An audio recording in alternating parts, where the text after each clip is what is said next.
buenas noches, bienvenidos a Todo Se Sabe. Soy Alejandra Puente, voy a acompañarlos a desarrollar las noticias más importantes del panorama político esta noche. Y vamos a comenzar con esta visita fugaz y sorpresiva del vicepresidente de la República, Martín Vizcarra. La visita fue ayer, el día de hoy ya se regresó a Canadá, pero nos ha dejado el siguiente mensaje a través de Twitter. Leamos entonces qué es lo que dice Martín Vizcarra sobre este tema. Él asegura que su visita a nuestro país se ha debido para poder realizar coordinaciones en un evento minero. No necesariamente ha hecho mucho hincapié en la reunión que tuvo con el presidente de la República, este evento público en el que participó subido de mototaxis junto a Mercedes Arauz, la segunda vicepresidenta de la República, y en el que se le vio pues con una actitud impasible, una actitud, digamos, tranquila, pero ni emocionado, ni conmovido, como tal vez sí se le vio a Mercedes Arauz en la foto. Bueno, regresó a Canadá Martín Vizcarra y dijo lo siguiente: ya en Canadá fue muy grato estar en Perú para ultimar detalles de la participación de nuestro querido país en el evento minero más grande del mundo, el PDAC 2018, del 4 al 7 de marzo en Toronto, Canadá. También aseguró en un siguiente tuit que van a demostrar a los inversionistas del mundo que el Perú se puede desarrollar en minería social y ambientalmente responsable. Ni una palabra de la vacancia, ni una palabra de lo que preocupa al presidente de la República, que grupos de extrema izquierda, según Pedro Pablo Kuczynski, lo quieren sacar de la presidencia. Ni una palabra de su compromiso con este gobierno, con este gabinete, con la figura presidencial. Esto dista un poco entonces del mensaje que quiso dar el presidente de la República el día de ayer al decir que este era su equipo, refiriéndose a Mechita y a Martincito, como le gusta referirse a sus vicepresidentes. Y esa es específicamente la pregunta que le vamos a hacer a usted esta noche, que usted puede responder también con el hashtag Todo Se Sabe. Tiene una hora para responderla. ¿Cree que la presencia de Martín Vizcarra en el Perú forma parte de una estrategia política del gobierno? Vamos a estar pendientes entonces de la respuesta que nos alcance.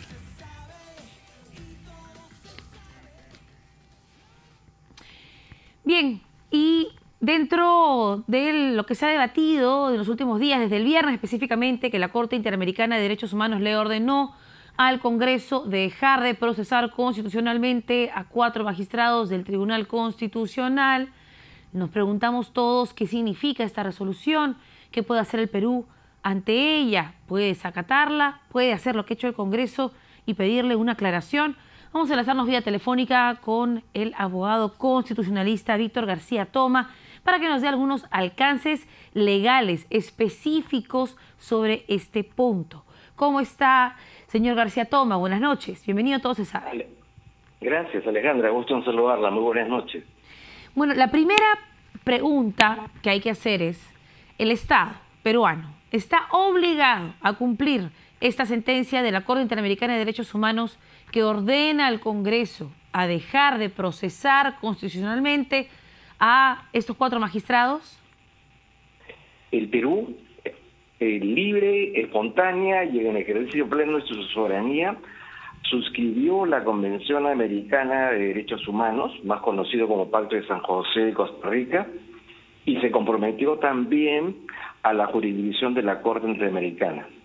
Y luego, en nuestra Constitución, tanto en la del año 79 como en la vigente, ha declarado expresamente la existencia de una jurisdicción supranacional culminada la instancia interna, y más aún ha señalado que los precedentes y las decisiones de este órgano son de cumplimiento obligatorio.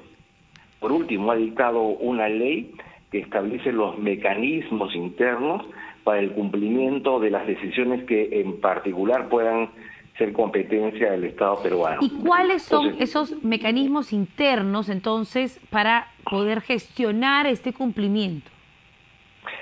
Hay una ley por la cual se establece que a través de un juez adscrito al Poder Judicial, este se encargará, ¿no es cierto?, de cumplimiento cabal y efectivo de la decisión establecida por la Corte. Pero Entonces, ¿cómo? Formalmente, decía que formalmente, desde un punto de vista jurídico, ya sea por la vía del tratado como por la vía de la propia Constitución, no hay ninguna duda de que más allá de que sea una resolución como que en efecto es equivocada, inconveniente, muy mal argumentada, lo cierto y lo real es que como cualquier otra sentencia mala que se despida en el Poder Judicial, debe ser cumplida. La pregunta que viene tiene que ver con este punto que mencionó dentro de su primera explicación. Dice que la Constitución dice que podemos acudir a la Corte Interamericana de Derechos Humanos y tenemos que acatar sus fallos una vez culminados los procesos internos y agotadas las instancias internas en nuestro país.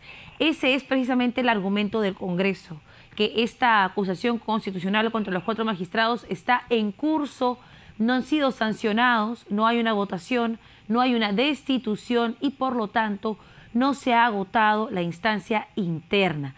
Este argumento ¿tiene asidero? Tiene asidero, pero el problema es más grande. Hay un cúmulo, un conjunto de errores sucesivos. El primero de ellos fue protagonizado por el propio Tribunal Constitucional al interpretar, y le ponemos aquí negritas y entrecomillado, un voto del entonces magistrado Vergara. El segundo error fue el del Congreso de la República, el de iniciar una acusación constitucional contra los magistrados del tribunal que habían dictado una sentencia pues arbitraria, aberrante, pero que sin embargo gozan de la misma prerrogativa de la que tienen los parlamentarios. No responden por sus votos ni opinión. Se dice que la acusación constitucional procede en 2 circunstancias. La primera, cuando se comete una infracción a la Constitución. Este no es el caso porque ni siquiera la falta está prevista, está mencionada taxativamente ni en la Constitución ni en el reglamento del Congreso. O se dice que cuando un magistrado o algunos magistrados cometen un delito en el ejercicio de la función, estoy hablando por ejemplo de un cohecho, una colusión. Claro, y en este caso se les atañe prevaricato. No hay prevaricato porque el prevaricato implica la aplicación de una norma derogada, interpretar contra el sentido textual del texto una norma específica. Lo que hay sí, en efecto, es que esa resolución expedida por el tribunal de alguna manera afecta a la cosa juzgada. O sea, digamos, comete una inconstitucionalidad. Pero esa inconstitucionalidad no puede ser sancionada, como tampoco podría ser sancionada cuando el Parlamento, por ejemplo, dicta una ley que viola el derecho a la igualdad o viola el derecho a la propiedad. Que es inconstitucional, claro. Que hemos visto varios casos. Claro, son errores, son barbaridades, pero eso no puede ser objeto de una sanción, porque es un error, ¿no? Entonces, luego, en este caso, ¿cuál sería? Termine, por favor. Sí, lo último es, el otro error es que los miembros, los familiares de 12 presuntos o probables terroristas, los familiares de los señores Durán y Ugarte, que fueron ultimados efectivamente en el frontón, presentaron un pedido de intervención de la Corte señalando de que la acción del Congreso impediría el cabal cumplimiento de esa sentencia, se estaría poniendo en tela de juicio o en peligro la estabilidad laboral de estos magistrados, y por último, que esa medida lo que en realidad estaba dirigida era a promover o intimidar al conjunto de los magistrados del sistema judicial peruano. O sea, 3 cosas muy graves y absurdas. No cabía esa intervención porque no había ninguna amenaza grave ni inminente.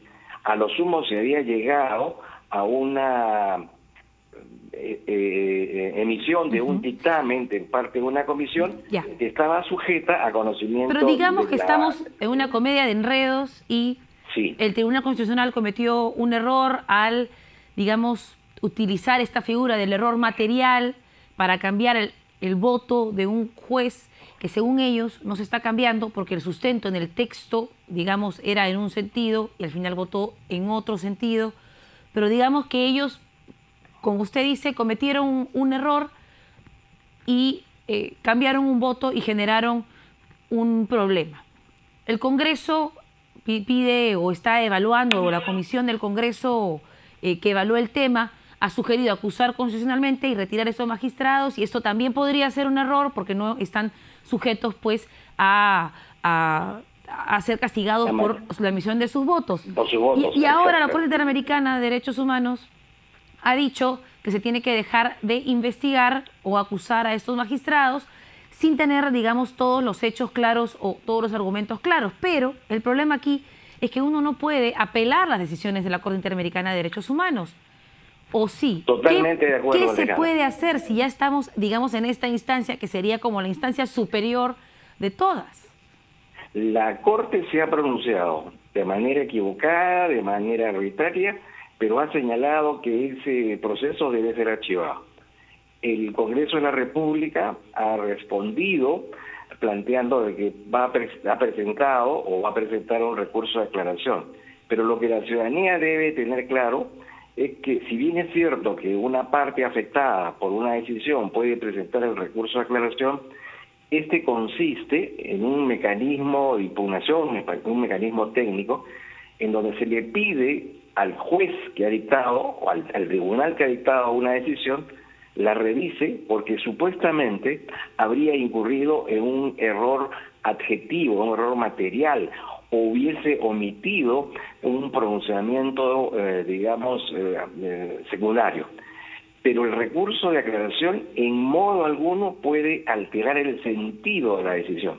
Es decir, la decisión es inalterable. La Corte ha señalado de que ese proceso tiene que ser archivado. Ahora, y en ese contexto, ¿podrían archivar este proceso y abrir otro? ¿O no? No, tampoco podrían, porque en la estrategia procesal del Congreso se dice, muy bien, si yo presento el recurso de aclaración, eso significa que el proceso no ha terminado. Y si el proceso no ha terminado, yo puedo continuar el que yo estoy llevando a cabo como proceso, como acusación constitucional contra los magistrados del tribunal. Pero olvida un hecho que es básico. La Corte Interamericana inició su actuación planteando una medida provisional de suspensión.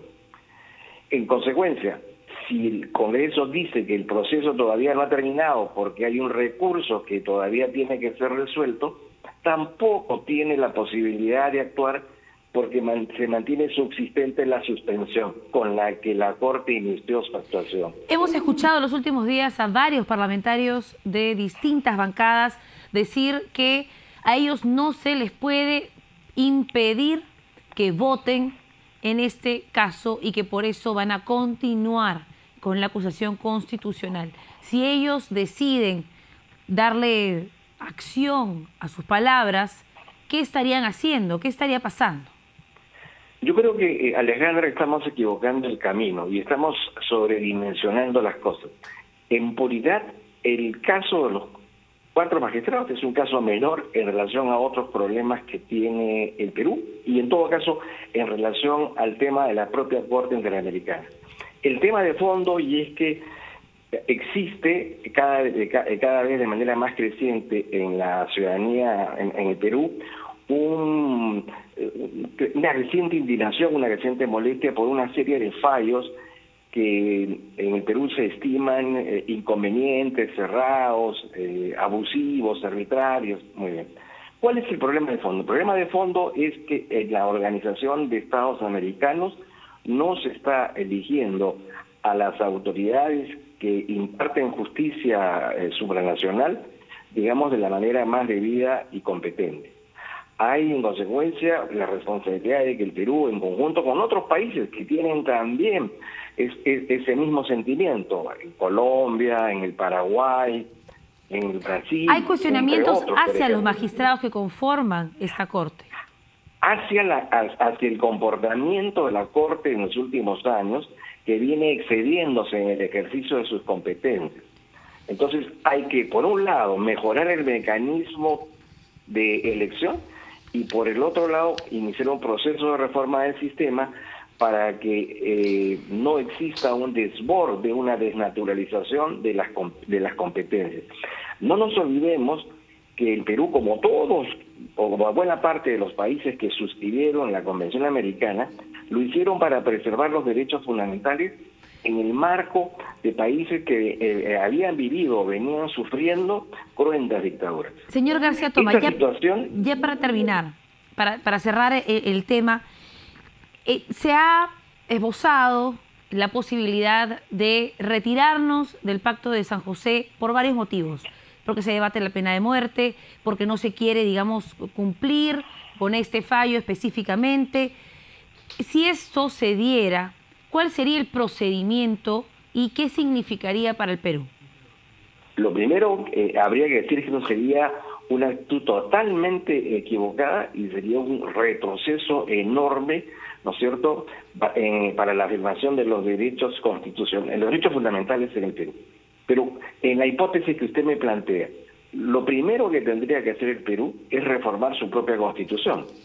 Existen 3 artículos de nuestro texto fundamental que hacen referencia a la existencia de la jurisdicción supranacional, que hablan sobre la pena de muerte, en qué casos puede darse, y que además establecen el carácter vinculante y obligatorio de las decisiones de la Corte. Ese periodo demora por lo menos un año, 2 legislaturas sucesivas. Y de allí tendría que el Poder Ejecutivo iniciar un proceso de denuncia que demoraría un año más. Durante esos 2 años, la Corte no pierde competencia y en consecuencia sus fallos siguen siendo vinculantes. Muchísimas gracias por esta aclaración. Ha sido sumamente esclarecedor. Víctor García Toma es abogado constitucionalista y nos deja entonces este panorama con un poquito más de certeza. Para él, y esta es tal vez la novedad de su declaración, el tema de los magistrados es un tema menor que se ha perdido en un enredo y todos deberían dejarlo de lado.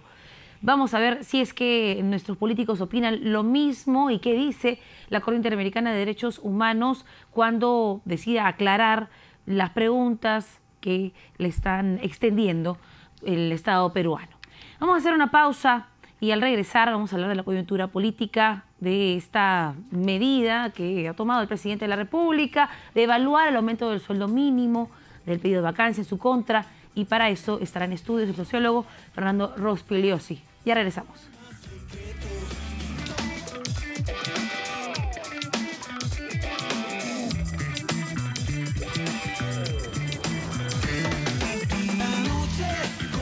Bienvenidos de regreso a Todo se sabe. Fernando Rospigliosi, sociólogo y ministro del Interior, se encuentra en estudios para conversar de temas de coyuntura. ¿Cómo está? Bienvenido. Hola, Alejandra.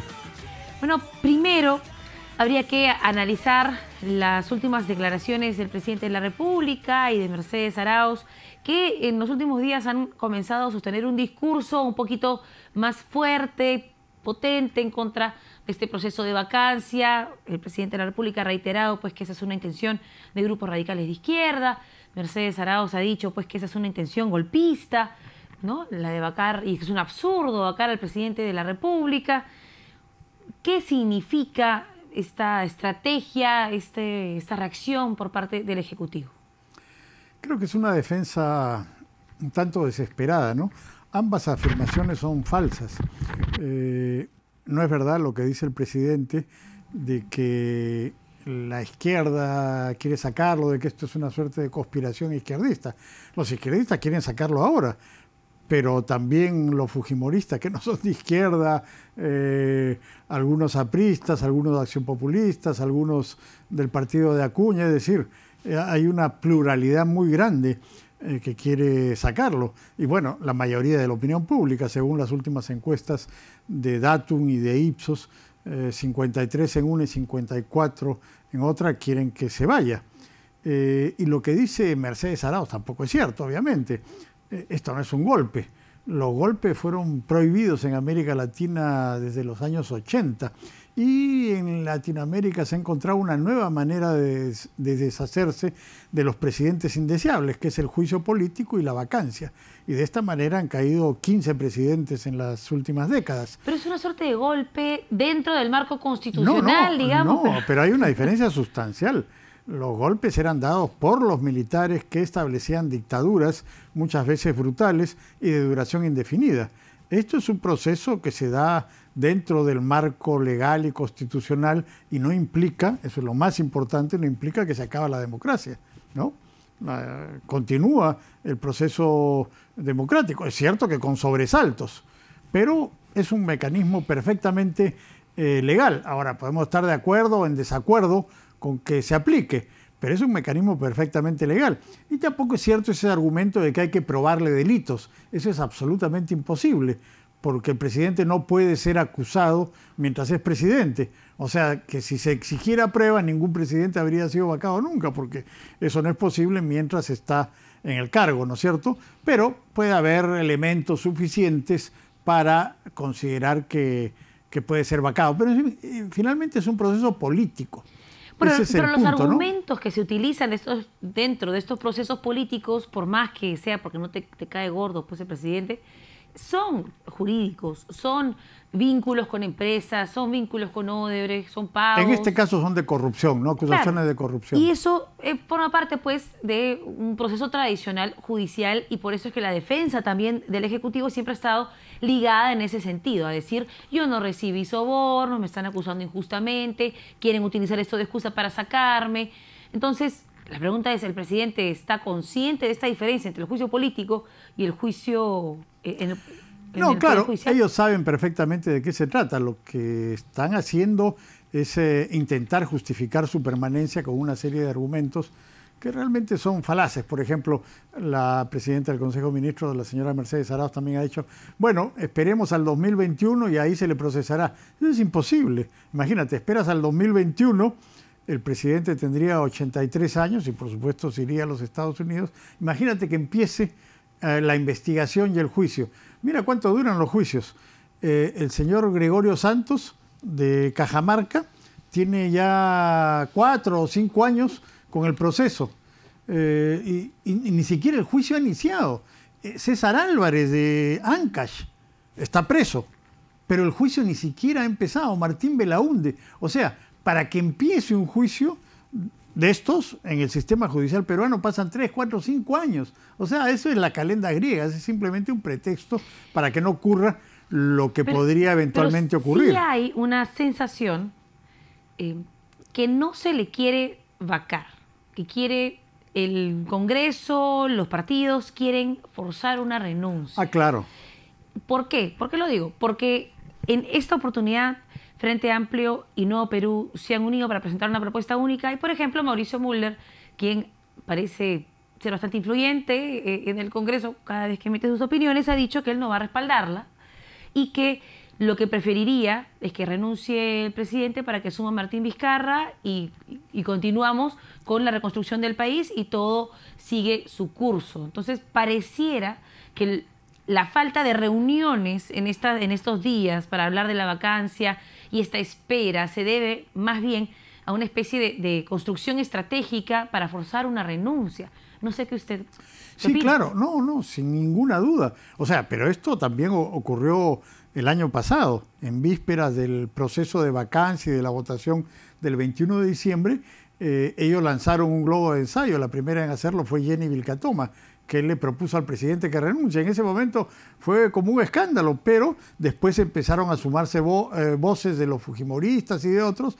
pidiéndolo que renuncie, porque eso sería mejor para ellos. O sea, siempre tiene un costo político que vayan a vacar al presidente, porque hay un sector de la opinión pública que seguramente rechazaría eso, y si el que viene, en este caso sería Martín Vizcarra, no lo hace muy bien, entonces les echarían la culpa a ellos. O sea, todos preferirían que el presidente renuncie, por eso están tratando de forzar la renuncia. ¿Pero hay indicios de que el presidente haría eso?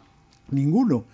todos los días corren rumores de que ya está preparando la renuncia, de que ha hecho venir a Vizcarra para eso, pero hasta ahora no hay ninguna certeza, ni siquiera indicio de que vaya a renunciar. Y en la vacancia anterior, cuando se presentó, él dijo, me tienen que sacar, yo no voy a renunciar, Sí. y si me sacan a mí, sacan después al siguiente y al siguiente porque nadie sabe ver conmigo. No, pues eso fue lo que dijo él, pero yo dudo mucho de que el siguiente y el siguiente, o sea, Martín Vizcarra y Mercedes Arauz, hubieran renunciado si es que lo vacaban a él. No. Además, es verdad que el año pasado había la posibilidad de que pudieran tumbarlos a los tres y de que se adelantaran las elecciones. Por lo menos eso era parte de la discusión. Hoy día eso ya no existe. Esa posibilidad no existe. El fujimorismo está partido y si llegaran a vacarlo, sus aliados, los izquierdistas y los otros grupos, no aceptarían que caigan los tres y que se adelanten las elecciones. Y al fujimorismo tampoco le convendría ahora un adelante de elecciones porque se han fracturado y tienen que recomponer sus fuerzas. Entonces, eso a nadie le conviene ahora. Ahora, si es que al presidente lo vacan o renuncia, es seguro que quien lo reemplazaría sería Martín Vizcarra. ¿Y qué papel tiene Martín Vizcarra en esta situación? Porque ha viajado de un momento a otro, apareció en este evento público y no ha dicho una sola palabra sobre este proceso de vacancia. Es muy significativo su silencio, muy significativo. Y también la expresión ceñuda, adusta, sin sonreír en ningún momento, a diferencia de PPK y Mecha Arauz, que se prodigaban en sonrisa cuando aparecieron juntos en los mototaxis, en estos triciclos. Él estaba muy serio, ¿no? Yo creo que ya más o menos se imagina lo que eventualmente podría ocurrir. ¿Está preparándose para asumir la presidencia? Bueno, ¿cree usted? Tendría que estar haciéndolo, ¿no? Porque la posibilidad es real. No necesariamente va a ocurrir, pero es una posibilidad muy real. Y yo creo que en las actuales circunstancias, él tendría un periodo de gracia mínimo, 6 meses, probablemente un año, ¿no? Esa es la preocupación, ¿no? Que renuncia Pedro Pablo Kuczynski y de nuevo se arma un montón contra Martín eso no ocurriría Vizcarra. ahora. Eso no ocurriría ahora por lo que te acabo de decir. O sea, el fujimorismo está partido, necesita tiempo para recomponerse. De otro lado, sus aliados, los que podrían votar con ellos para eventualmente vacar a Kuczynski, no aceptarían que también se vayan a tumbar a Vizcarra. Entonces Vizcarra tendría sin duda un periodo de gracia. Además, ante la opinión pública, que es probablemente lo más importante, ellos tendrían que tener una política de tranquilidad y apaciguamiento. Como digo, por lo menos de 6 meses a un año. Eso le daría tiempo a Vizcarra para hacer cosas. Si actúa con sensatez, podría formar un gabinete plural, tener a gente que sea capaz de establecer alianzas políticas y realizar lo que no está haciendo este gobierno, que está paralizado, realizar acciones que beneficien a la población, y yo creo que podría superar la crisis, ¿no? Mercedes Arauz está cumpliendo en este momento, digamos, un rol fundamental como brazo derecho del Ejecutivo y ha asegurado en unas declaraciones que en el 2021 se acaba su carrera política. ¿Cuál es el rol que está cumpliendo Mercedes Arauz en este proceso de vacancia, de respaldo al presidente en aras de la gobernabilidad?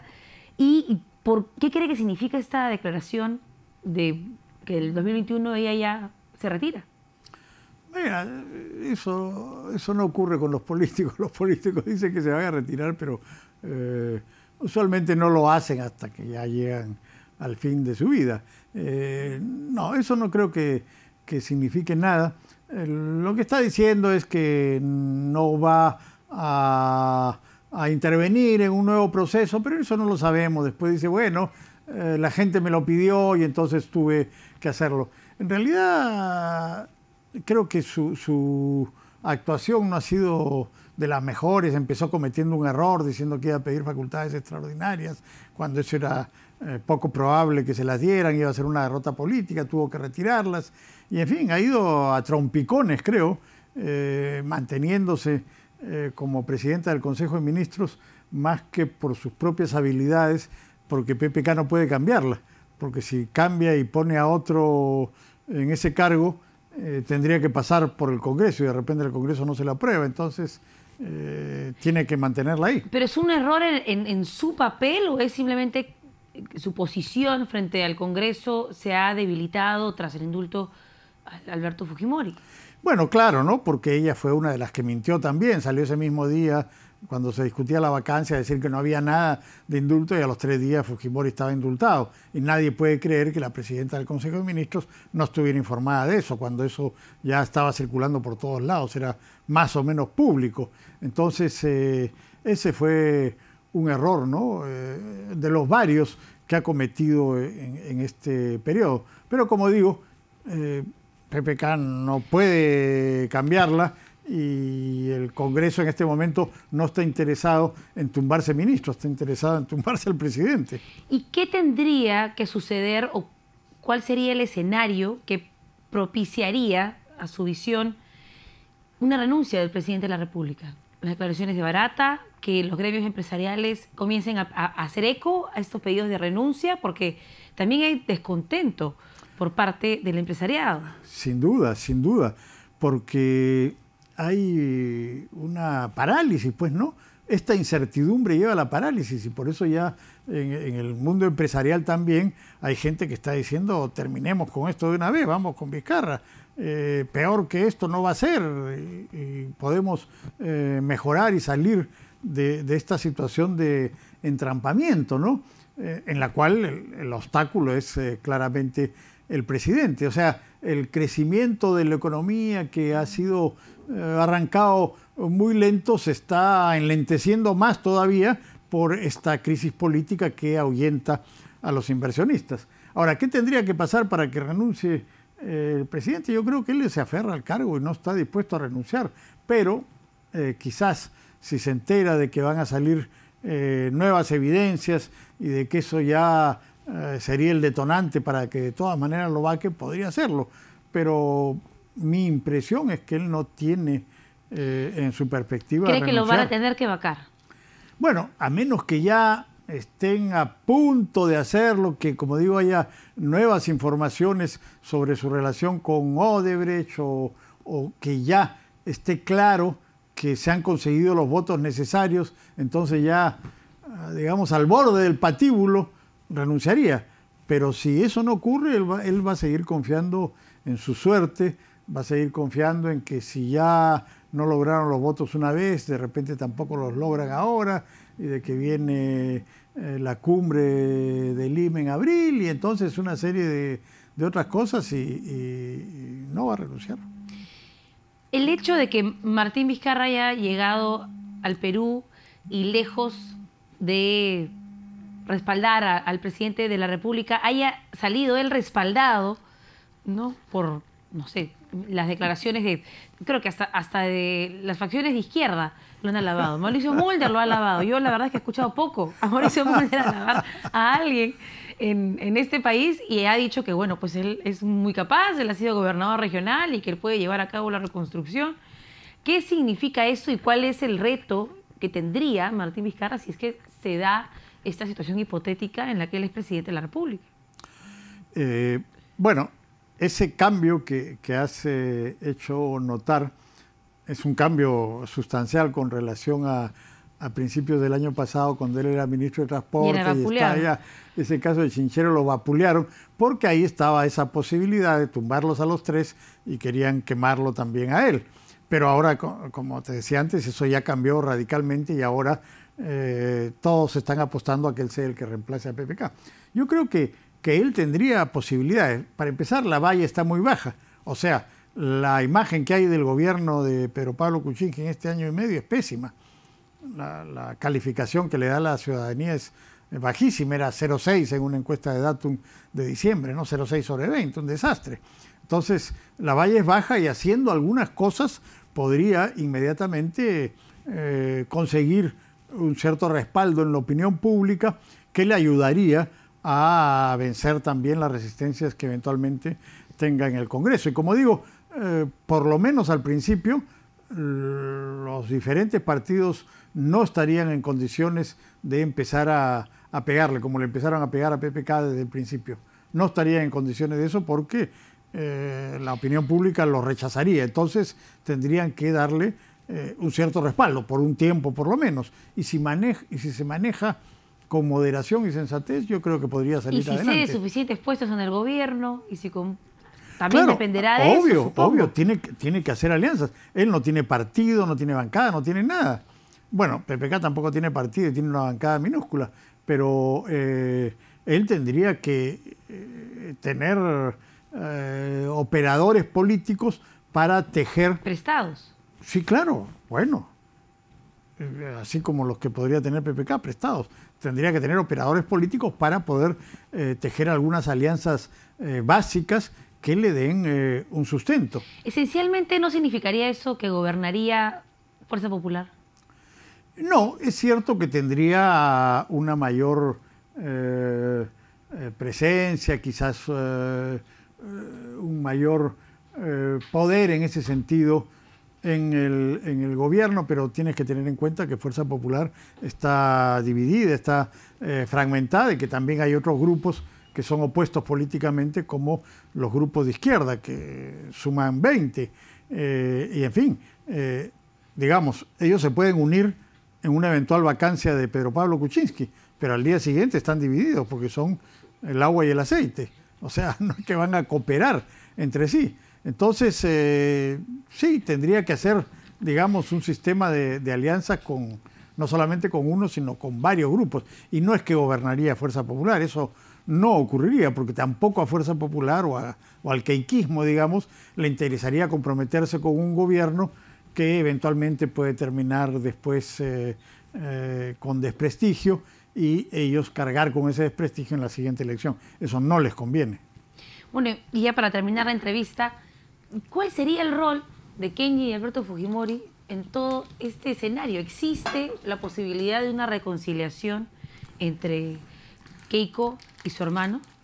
Bueno, nunca se puede descartar esa posibilidad, pero creo que es muy, muy remota, por lo menos en el futuro inmediato, ¿no? No hay perspectiva de eso.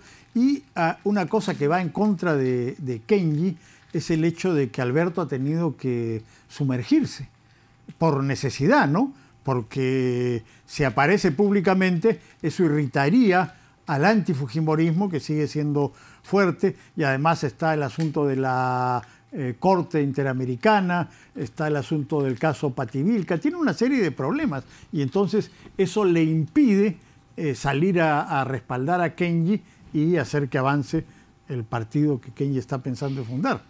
¿Qué dice la galleta? A ver si nos dice algo sobre Keiko y Kenji. Deja que la vida te sorprenda. Capaz se reconcilian. Sorpresas nos da la vida. O de repente nos sorprende con un buen gobierno de Martín Vizcarra. Esperemos. Eso sería extraordinario. La verdad es que esperemos que sí. Muchas gracias por habernos acompañado. Gracias, Alejandra. Fernando Rospigliosi, exministro del Interior y sociólogo, nos da su visión de este panorama político. Hacemos una pausa y regresamos.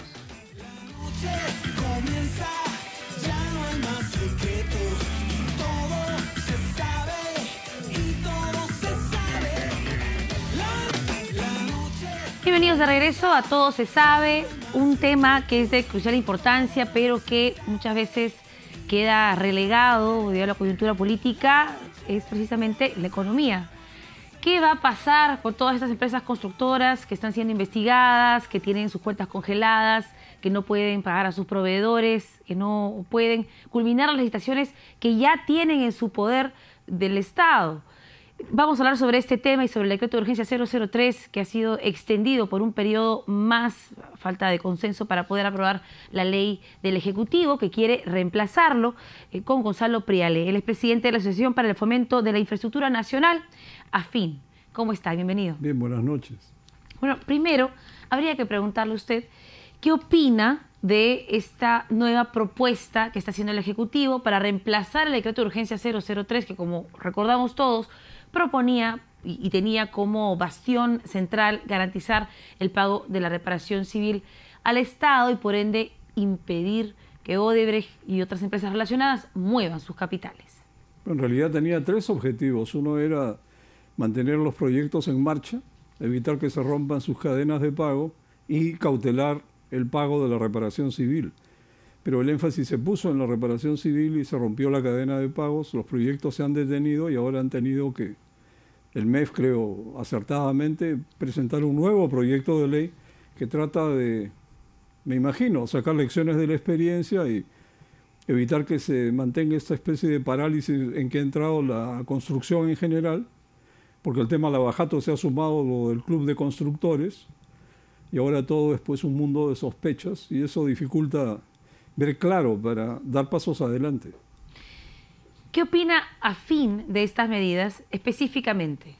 ¿Cuáles son aquellas que consideran que sí van a ayudar en papel a promover la inversión, a que no se rompa esta cadena de pagos, a que no quiebren empresas, como se ha denunciado en los últimos días, que hay más de 160 empresas que habrían quebrado debido a que no han podido recibir sus pagos como proveedores? Claro, lo que pasó es que en la práctica, en los meses de aplicación del decreto de urgencia 3, la SUNAT embargó cuentas, por ejemplo.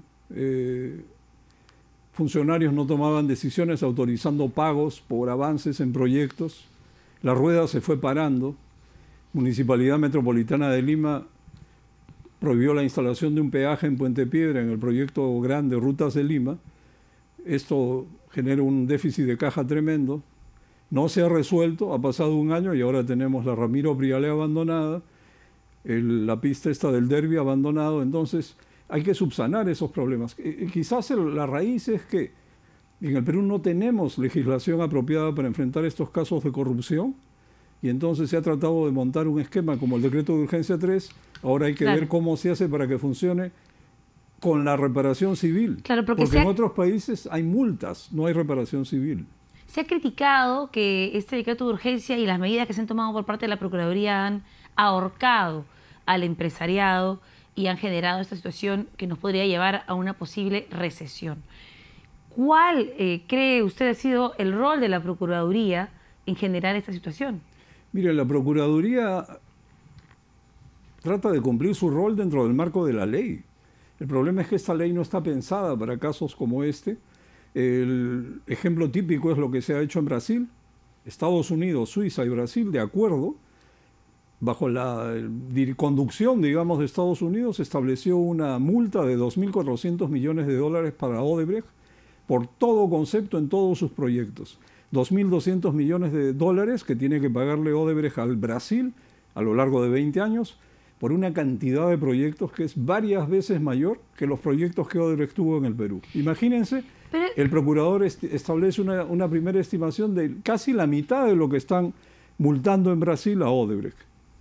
Pero ¿no le parece, digamos, puede ser que haya sido un error en el cálculo, que el procurador que hizo esta propuesta no haya tenido, o el procurador ad hoc Jorge Ramírez no haya tenido los criterios exactos o precisos para poder llegar a esta cifra de 3,5 millones de dólares, 3.500 más o menos millones de reparación civil de soles, sí. Pero existe la sensación en la ciudadanía que esas empresas no solamente nos robaron, sino que también han usurpado nuestra democracia, han influido en las elecciones, han influido en las instituciones del Estado, han roto las manos de nuestros gobernantes, de nuestros funcionarios, han quebrado nuestra institucionalidad. Entonces, la pregunta es, ¿no deberían ser sancionadas de alguna forma? Sí, en Estados Unidos, por ejemplo, en el año 70 se estableció una legislación que es contra el crimen organizado y la corrupción de funcionarios, para este tipo de cosas, sobornos, fraudes, y eso se aplica y es objetivo y tiene una serie de protocolos que se pueden aplicar con criterio. Las empresas se salvan a cada rato y la gente está harta también de esa situación. No, eso no es exacto. Entonces, lo que quiero decir es que tiene que haber criterios objetivos para sancionar. Que hay que sancionar, por supuesto, hay que aplicar todo el peso de la ley a las personas que sean culpables de esto, pero a las empresas no hay que matarlas, sino ¿quién pagaría la reparación civil para empezar? Primero, si se establece una reparación civil demasiado grande, un problema que hay en el Perú es que es de responsabilidad solidaria de todos los involucrados. Es decir, un funcionario Odebrecht y cualquier empresa peruana asociada responden por todo. La diferencia es que Odebrecht no se va a morir por eso, pero las empresas peruanas sí, porque el estimado inicial nada más supera el patrimonio de varias de las empresas peruanas consorciadas juntas. O sea, acá tenemos esta cosa, nos dejamos impresionar, ¿no? Hay poses para la tribuna, de repente alguien estima miles de millones de dólares que nadie va a poder cobrar. Pero las empresas también funcionan en base a reputación. Entonces, ¿cómo van a poder seguir funcionando empresas que ya no tienen credibilidad ante la opinión pública? Justamente el proyecto de ley presentado establece una serie de pautas para la colaboración de las empresas y también para que establezcan dentro de las empresas unas reglas de cumplimiento y control que permita salir de esta mala tendencia y corregirse. Eso se premia atenuando la pena. Eso se hace en el mundo. Y, por ejemplo, en casos notorios como Siemens en Alemania, la empresa no ha desaparecido, ha entrado en esta recomposición, aplica códigos de conducta estrictamente, tiene seguimiento cercano, pero no intervención, sino veedurías. No se trata de poner a un funcionario para que reemplace a la administración de estas grandes empresas, porque no sabrían ni por dónde empezar, pero sí puede haber veedores privados que fiscalicen el gasto, que todo se aplique y se haga bien. Pero y eso está previsto en el nuevo proyecto. En los veedores privados sí hay ejemplos, en Europa también, ya que usted cita a Siemens, de administraciones que han sido colocadas por el Poder Judicial de forma temporal, pero no necesariamente son funcionarios del Poder Judicial, sino se conforma una administración paralela mientras se garantiza que la empresa cumpla con sus responsabilidades al Estado y cumpla con sus pagos a los proveedores, porque también, ¿qué pasa acá? Lo que se teme es, les abres el caño para que puedan seguir gastando, dices ya, se va a quedar el 50% en un fideicomiso y el 50% es para pagar proveedores, suelos y toda esa gente que se está quedando sin empleo.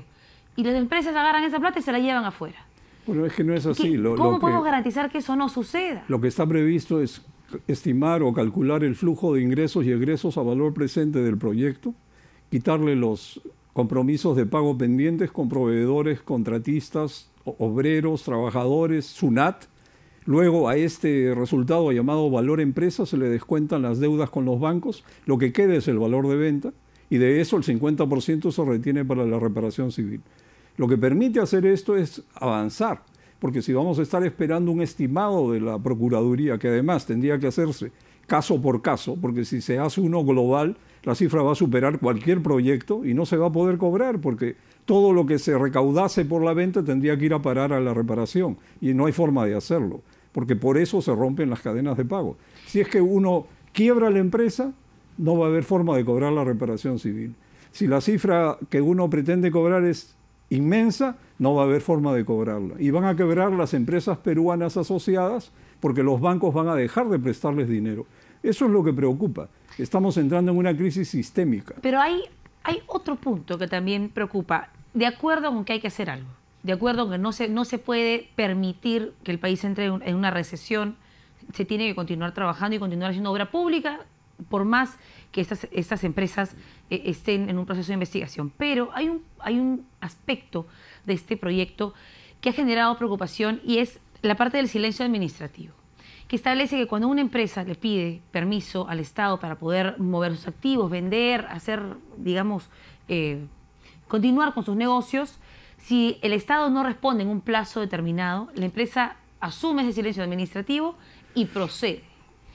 Y lo que se especula es que se podría aprovechar para precisamente generar nuevos actos de corrupción. Le pago al funcionario, empapela mi solicitud, el ejecutivo no responde, el silencio administrativo y al final las consorciadas y Odebrecht hacen lo que quieren con sus activos en nuestro país. Es aplicable el silencio positivo para la venta de empresas. Lo que pasa es que esto está a cargo del Ministerio de Justicia.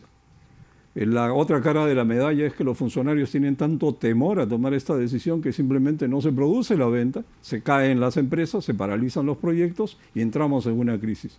De repente una manera práctica sería, pese a que la ministra de Economía en el Congreso hace 2 días dijo que iba a retirarlo del silencio administrativo positivo, pero entonces hay que esperar, sabe Dios hasta cuándo, para que alguna vez se autorice una venta. De repente hay que contratar a un tercero especializado que de una especie de sello de calidad, está bien medido las deudas, está bien calculado el precio de venta, esto procede, sello de calidad, y el Ministerio de Justicia con ese apoyo puede dar la luz verde, porque así como están las cosas, además seamos francos, ¿por qué tendría el Ministerio de Justicia el personal especializado para evaluar semejantes casos de cantidades tan grandes, que son técnicamente tan complejos?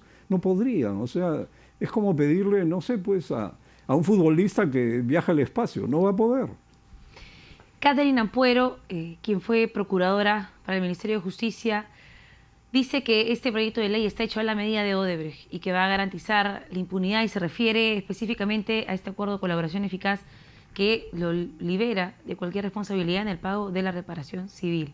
¿Usted qué opina? El tema de la reparación civil es otro problema. El tema de la colaboración tiene que ver con reducción de penas de cárcel, pero no tendría sentido pedirle a alguien que colabora que cuente todo lo que sabe y después lo denuncias por lo que te ha contado. O sea, y encima lo metes preso.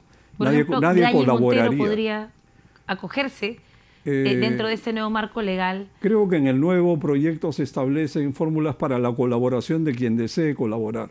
La verdad que es razonable, debiera haber un trato igual para todos. En Brasil, por ejemplo, se está produciendo esta colaboración que se ha vuelto tan clave para el Perú porque se espera con ansias las declaraciones de Barata. Así que ese es un ejemplo.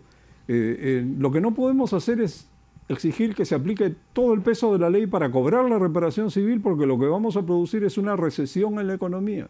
Se va a parar la construcción, eso tiene un efecto multiplicador, en este caso destructivo, y tendremos serios problemas. Eso es muy importante.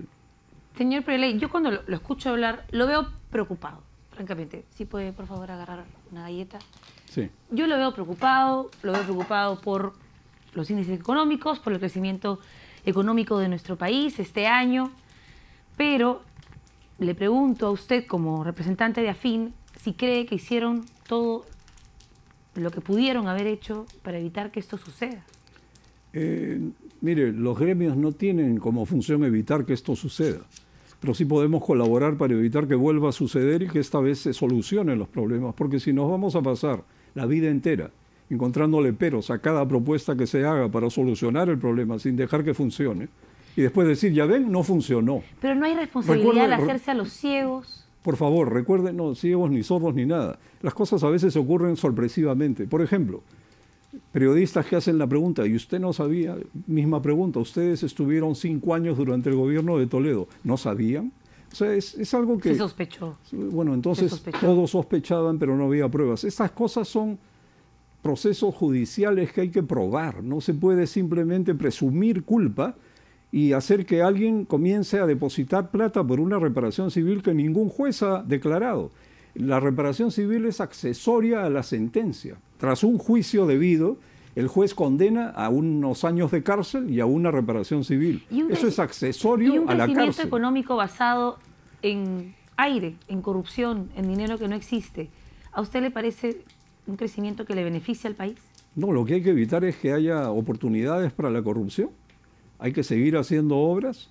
Pensar que o luchamos contra la corrupción o hacemos obras, o luchamos contra la corrupción o seguimos invirtiendo, es un falso dilema. El país se suicida. Tenemos que continuar haciendo las cosas y dejar un poco atrás esta cultura de la sospecha, donde todo nos parece turbio. Seguramente hay algo más detrás. Pero todo no es turbio. Lo que demuestra Odebrecht y las constructoras es que aparentemente todos sabían y para todos era normal. Por ejemplo, en una APP, si el estudio es suficientemente profundo, el contrato está bien elaborado, se evitan causas de adendas, se minimizan las adendas, no tiene por qué haber problemas. Otro lugar común. ¿Alguien cree que el monto de las adendas es pura corrupción? Absurdo, pues, porque las adendas, por ejemplo, son porque una carretera que iba de este punto a este punto ahora va a 3 puntos más. Lo que hay que ver es si va a los 3 puntos más, y si va, eso tiene un costo. Lo que puede haber es un lucro indebido en el mayor gasto en una adenda, pero la adenda no es 100% lucro indebido, ese es el problema. Pero en esas figuras se han basado los corruptos, las empresas. ¿En qué figuras? En la figura de las adendas, para hacer sobrecostos, para poder pagar hasta 3, 4 veces más por una obra. Nosotros tenemos carreteras más caras que las carreteras suizas. Y no tienen la misma calidad. No. Las cifras reales, en todas las IRSAs el incremento total es alrededor del 70%. Quizá en 1 o 2 tramos se ha duplicado o algo así, pero no es, pues, no hay que exagerar. No es que pero 70% del valor real no le parece igual un montón de plata. Por supuesto que sí, pero también se ha hecho obras diferentes a las que se planificó inicialmente, cambian los diseños. Yo no estoy defendiendo acá las obras corruptas ni tampoco las adendas. Lo único que le digo es que una obra a 30 años es imposible que no haya adendas. Tiene que haberlas, pero son necesarias, justificadas y se pueden evaluar, medir y sobre todo supervisar que se ejecuten bien. Son inevitables, pero no quiere decir que sean 100% corrupción. Eso es una exageración. La crítica que se hace al gremio empresarial es que por esta insistencia de falta de control, porque me va a disculpar, pero cada vez que existe una intención del gobierno, del Estado, de cualquier entidad para generar control al gremio empresarial, todos ustedes se unen, firman un documento y dicen que estamos en contra de que exista control en el gremio empresarial. ¿En qué temas? ¿A qué se refiere? En el tema, cuando estamos hablando de control en el gasto, en las obras que se hacen en el Estado. Pero claro que hay que controlarlas. Para eso están los supervisores, los organismos reguladores, el concedente que es el Estado. Más control no puede haber. ¿Estaría de acuerdo con mayor regulación? Es que hay regulación y hay bastante regulación. Lo que hay que hacer es aplicarla bien y evitar oportunidades para la corrupción. Por ejemplo, un contrato bien hecho con cláusulas estandarizadas que prevé los casos que originan frecuentemente adendas va a evitar las adendas. Lo que no se puede es prohibir las adendas. Eso equivale a que en una esquina chocan dos autos y hay que prohibir el semáforo. Eso no tiene sentido. ¿Qué dice la galleta? A ver, vamos a ver. Lo malo es que sin anteojos no voy a ver nada. A ver. ¿Trajo sus lentes? No trajo Sí, acá sus... los tengo. Ah, ya, está bien. Los he dejado ahí, así que no hay forma. Si quieren me los Si quieren, pasan. A ver, por favor. vamos a ayudarlo. Sí. Las mentiras toman el doble de esfuerzo que la verdad. Bueno, dígale eso a sus, Qué bueno. a sus agremiados. Sí, bueno, lo que pasa es que hay esta idea generalizada de que los gremios están detrás de esto. Los gremios no somos gestores de proyectos. En AFIN no nos reunimos para ver cómo ganar contratos, sino para ver cómo desarrollar infraestructura para conectar a los peruanos con el mercado, empezando por infraestructura social para que los peruanos puedan concurrir al mercado, para ganarse la vida, tener oportunidades, pero en buena salud, buena educación. De eso se trata. Y creemos que las asociaciones público-privadas sirven para eso. Realmente esa es nuestra posición. Y estamos, por supuesto, indignados con la corrupción, y lo que se ha descubierto nos cayó como un balde de agua fría. Pero tenemos que encontrar la solución. No nos podemos pasar 2 años preguntando y no se dieron cuenta. Sí, nos dimos cuenta junto con todos, lamentablemente, y ahora ¿cómo hacemos para evitar que esto se haga un problema mayúsculo? Porque no encontramos la solución, porque todo es sospechas. Ese es el problema. Comenzar a decir la verdad. Ese es un primer paso. El acuerdo de colaboración eficaz puede ayudar en ese sentido. Pero gracias. Eso está previsto en el proyecto de ley, me parece muy bien. Gracias, Gonzalo Priale, por habernos acompañado. Qué buena frase de la galleta. Yo, verdad, que creo que me la voy a llevar. Las mentiras cuestan el doble de esfuerzo que la verdad. ¿No tenemos suficientes evidencias sobre eso en nuestro país? Yo creo que sí. Vamos a leer la respuesta a la pregunta que les hicimos esta noche. ¿Cree que la presencia de Martí Vizcarra en el Perú forma parte de una estrategia política del gobierno? 80% dice que sí, 20% dice que no. Esto fue todo en Todo Se Sabe. Gracias por habernos acompañado. Los esperamos mañana a la misma hora.